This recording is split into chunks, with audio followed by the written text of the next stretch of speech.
লিটন দাসকে ছাড়াই চ্যাম্পিয়ন্স ট্রফির 15 সদস্যের দল ঘোষণা করেছে বাংলাদেশ ক্রিকেট বোর্ড বিসিবি। দলে বড় চমক পারভেজ হোসেন ইমনের অন্তর্ভুক্তি। নাজমুল হোসেন শান্ত দলীয় অধিনায়ক হিসেবে আছেন যথারীতি। টপ অর্ডারে আরও আছেন সৌম্য সরকার, তানজিদ হাসান তামিম। এরপর তাওহিদ হৃদয়, দুই সিনিয়র ক্যাম্পেইনার মাহমুদুল্লাহ রিয়াদ এবং মুশফিকুর রহিম দলে আছেন। ওয়েস্ট ইন্ডিজ সফরে দুর্দান্ত ব্যাটিং করা জাকের আলী অনিক আছেন ফিনিশারের ভূমিকায়। অলরাউন্ডার হিসেবে যাচ্ছেন মেহেদী হাসান মিরাজ। এছাড়া লেগ স্পিনার রিশাদ হোসেনকে দলে অন্তর্ভুক্ত করা হয়েছে।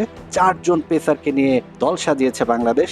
তাসকিন আহমেদ, মুস্তাফিজুর রহমান, তানজিম হাসান সাকিব তাদের সঙ্গে যোগ হয়েছেন এবার প্রথমবারের মতো আইসিসি ইভেন্টে সময়ের সবচেয়ে দ্রুত গতির বোলার নাহিদ রানা। এছাড়া লেফট আর্ম স্পিনে আছেন নাসুম আহমেদ। স্যান্ডেলিনা সো, রূপচর্চায় আভিজাত্য।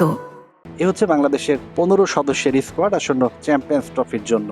চ্যাম্পিয়ন্স ট্রফিতে বাংলাদেশ একে একে মুখোমুখি হবে ভারত, নিউজিল্যান্ড এবং পাকিস্তানের বিপক্ষে। শক্তিশালী গ্রুপে কিন্তু বাংলাদেশ পড়েছে। 2023 বিশ্বকাপে দ্বিতীয় সর্বোচ্চ রান করেও লিটন দাসের ঠাঁই হয়নি সাম্প্রতিক ব্যর্থতার কারণে। এছাড়া হাসান মাহমুদ, শরীফুল এরাও কিন্তু বাদ পড়েছেন, যারা গত ওয়ানডে বিশ্বকাপে দলে ছিলেন।